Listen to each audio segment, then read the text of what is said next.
Antônio Gramsci é um dos autores que mais repercute, um dos autores mais comentados, tanto no campo político, seja pelas direitas, ou pelas esquerdas. Pelas direitas, a gente tem aí, por exemplo, o Olavo de Carvalho, alguns representantes da Igreja Católica, que aqui ou ali sempre aparecem associando Gramsci a um tal marxismo cultural, que quer acabar com a família, que quer destruir os valores tradicionais, enfim. E no campo da esquerda, Gramsci também é comumente associado às teorias da hegemonia, às disputas no campo cultural, enfim. O fato é que Gramsci tem uma suma relevância no debate político. Mas, afinal de contas, quem foi Antônio Gramsci? É sobre isso que nós falaremos no vídeo de hoje.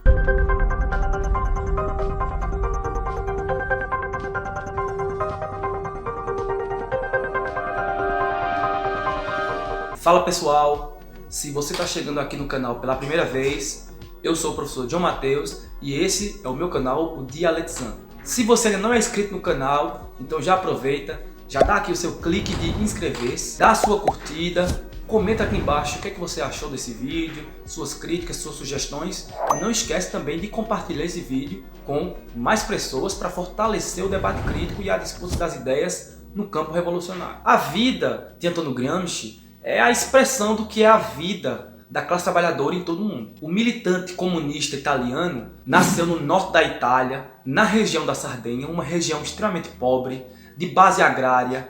Gramsci nasceu no seio de uma família bastante pobre, com muitos irmãos, com condições de vida bastante precárias. E além de tudo, foi aí alguém que conviveu com inúmeros problemas de saúde, problemas físicos, enfim. Só para vocês terem uma ideia, Gramsci nasceu com um problema de má formação na coluna que o deixou corcunda e nos primeiros anos de sua vida, a fim de tentar... As formas de tratamento, por exemplo, era o Gramsci ficar pendurado por uma espécie de placa de ferro durante horas para... Na época, essa era uma forma de tratar esse tipo de má formação.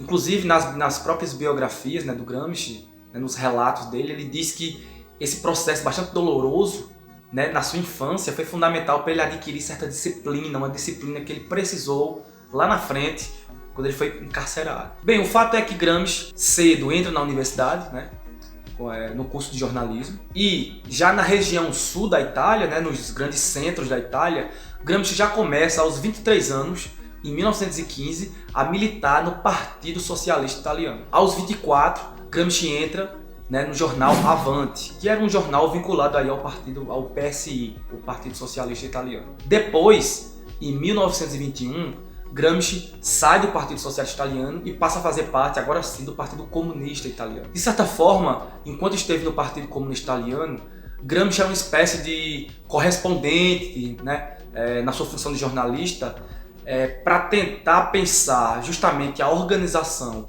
do movimento revolucionário comunista italiano à luz do que vinha acontecendo na União Soviética. Foi nesse sentido que Gramsci teve muitas influências, foi muito influenciado pelo próprio Lenin, com quem foi um dos autores que ele mais estabeleceu diálogos, inclusive os textos de Lenin influenciaram bastante a produção de Gramsci pré-carcerária e a obra carcerária, ou seja, depois que ele foi preso. E parte dessa produção, o Gramsci ele passou a produzir dentro de um segundo jornal que ele começou a fazer parte, um segundo meio publicitário ligado ao Partido Comunista Italiano, que era o L'Ordine Nuovo. Bem, em 8 de novembro de 1926, Gramsci, de fato, ele é preso pelo regime fascista, por Benito Mussolini. A sua sentença sai em 1928, onde Gramsci foi condenado a 20 anos de reclusão. Somente em 1934 é concedida a liberdade condicional a Gramsci, que só vai ser 3 anos depois, ou seja, em 1937, concedida de fato a sua liberdade plena. Todavia, tendo em vista os inúmeros problemas de saúde que Gramsci já tinha, já levava da sua trajetória e que se agravou fortemente no cárcere, no mesmo ano em que adquiriu a sua liberdade plena, Gramsci faleceu. Portanto, ficou preso aí 10 anos e 5 meses recluso aí no cárcere. O tempo aí em que Gramsci esteve preso, Gramsci recebeu entre 1929 e 1935, 33 cadernos de capa dura, cadernos escolares, né? Que foram os cadernos dos quais Gramsci produziu uma grande parte, né, da sua obra, os textos de maior relevância na sua trajetória política e intelectual. Portanto, a obra de Gramsci ela se divide entre as obras pré-carcerárias, ou seja, os textos de Gramsci antes de ser preso, e esses 33 cadernos, né, que são considerados os cadernos do cárcere, ou seja, os textos que Gramsci passou a escrever após ter sido preso. Das obras pré-carcerárias, né, apesar de elas não terem tanta repercussão, terem sido tão divulgadas como foi, né, mas as obras carcerárias de fato são as mais conhecidas, há uma importância significativa, né, para o pensamento de Gramsci desses textos pré-carcerários. Eu queria destacar dois deles, né, como indicação de leitura. Um deles é A Revolução contra o Capital, né, que é um texto, né, de pouquíssimas páginas, belíssimo de Gramsci, onde Gramsci ali em pouquíssimas páginas mesmo ele já começa a mostrar elementos fundamentais que vão compor, digamos assim, a sua trajetória teórica, inclusive ao longo dos cadernos. E um segundo texto pré-carcerário também de fundamental importância é A Questão Meridional, onde Gramsci já passa a esboçar ali inúmeras categorias e conceitos que vão ser fundamentais para as obras do cárcere, como por exemplo a hegemonia, intelectuais orgânicos, a relação com campo-cidade, né? E isso, obviamente, muito influenciado por Lenin. Bem, sobre os cadernos do cárcere, né? Ou seja, os textos escritos no cárcere, esses cadernos eles foram escritos por Gramsci. Gramsci foi recebendo esses cadernos, né? Como eu já relatei, gradativamente, de 3 em 4 cadernos, à medida em que o diretor do presídio ia fornecendo para o Gramsci ir escrevendo. Inclusive, ele relata que... Então, Gramsci escreveu, obviamente que nas condições da prisão, Gramsci não tinha como organizar esses cadernos, né? Como sistematizar o que ele escreveu. Então, tinha muito caderno que tinha ele começava uma nota, aí riscava, ia para outro caderno, aí voltava para esse de novo, aí retomava uma nota. Então, foi justamente os estudiosos de Gramsci, os intelectuais, que encontraram, né, essa obra do Gramsci que tiveram aí a missão de dar uma sistemática, de dar uma organicidade, né, a esses textos. O organizador de maior importância dos cadernos do cárcere foi o Valentino Guerratana. O Guerratana ele teve a função de tentar, digamos assim, estabelecer uma cronologia, né, entre os cadernos. E aí, ao usar como método o período, né, a data onde Gramsci iniciava as notas e a data onde ele finalizava, o Guerratana ele nomeou os cadernos os 33, né, de 1 a 29, excluindo 4 cadernos que ele notou que eram apenas de cadernos de tradução de Gramsci.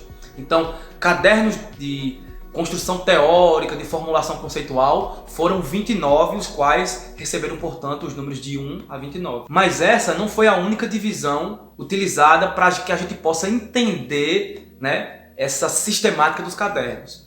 Há uma segunda divisão, né, que ela tenta estabelecer o tipo de caderno que Gramsci produziu. E em relação aos tipos, a gente tem mais duas divisões. A gente tem os tipos de cadernos miscelâneos e os tipos de caderno especiais. Os miscelâneos são os cadernos em que Gramsci, digamos assim, são os cadernos mais desorganizados, em que Gramsci começava uma nota, não terminava, ia para outra, não finalizava, quer dizer, eram cadernos que tinham vários temas misturados, onde às vezes Gramsci só registrava o título de algum texto, de alguma matéria de revista, de jornal que ele viu. Então eram textos assim, digamos assim, eram esboços, né? Os miscelâneos eram esboços, eram rascunhos. E os miscelâneos foram aí os primeiros cadernos, né? Do 1 ao 9, depois o 15, o 17, enfim. Já os cadernos especiais são os cadernos, digamos assim, temáticos, onde Gramsci, de certa forma, ele tenta desenvolver, formular um determinado tema com mais profundidade, né, com mais rigor. Então são os cadernos, digamos assim, onde são os mais organizados, mais sistemáticos, e onde é possível ali notar um determinado tema, um determinado eixo de discussão. Inclusive, as edições brasileiras, né, dos cadernos do cárcere, por exemplo, a do Carlos Nelson Coutinho, volumes, né, que é do 1 ao 6, elas recebem justamente os nomes, os títulos dos cadernos especiais, como por exemplo, a filosofia de Benedito Croce, o jornalismo, o princípio educativo e os intelectuais, por aí vai. Uma terceira divisão, né, para a gente entender a sistemática, né, dos textos de Gramsci, diz respeito agora à escrita. Também foi categorizado, né, esses textos em relação a, digamos assim, ao tipo de escrita que foi observado nos textos. Então, também foram divididos em textos A, textos B e textos C. Quais eram os textos A? Os textos A eram justamente aqueles textos que Gramsci inicia nos miscelâneos, né?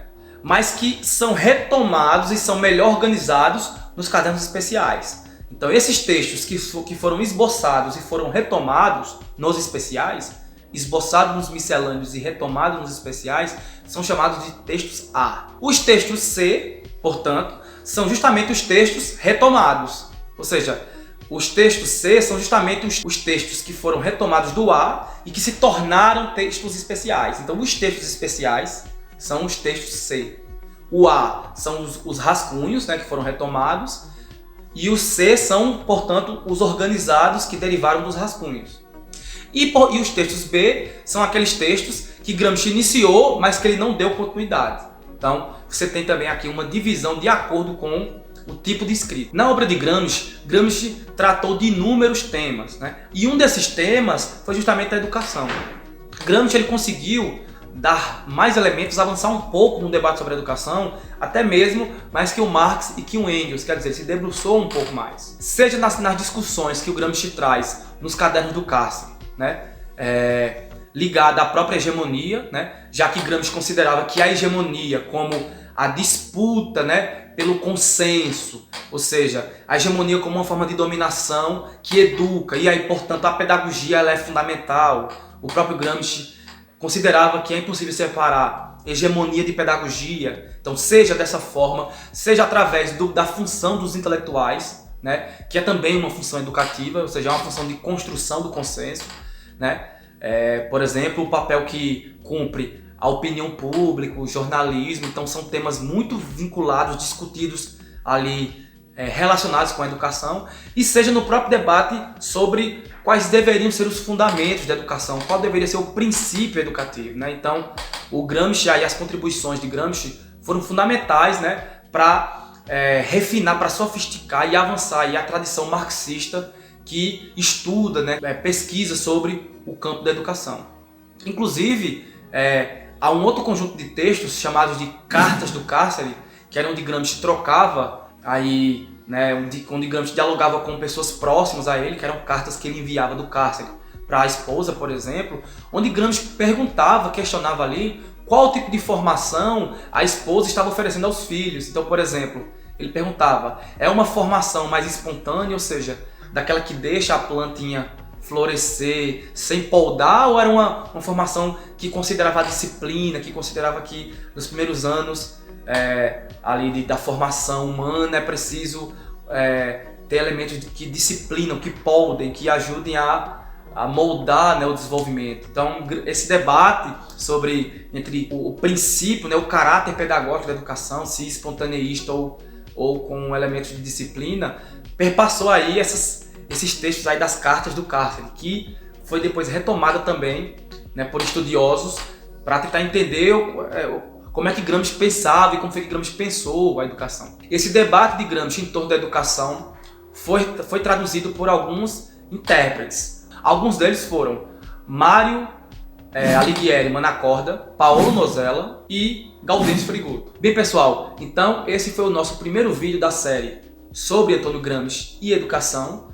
Nos próximos vídeos, esse vídeo foi apenas um vídeo de introdução à biografia e alguns elementos da obra de Gramsci de maneira geral sobre educação, e nos próximos vídeos nós vamos trazer os outros conceitos de Gramsci mais específicos que se relacionam, né, que tem uma relação profunda com o tema da educação, principalmente nos cadernos do cárcere. Então, era isso. Não se esquece de se inscrever no canal, de compartilhar o vídeo, de curtir e de deixar aqui os seus comentários. Vamos levar esse vídeo para mais pessoas. Até mais. Tchau, tchau.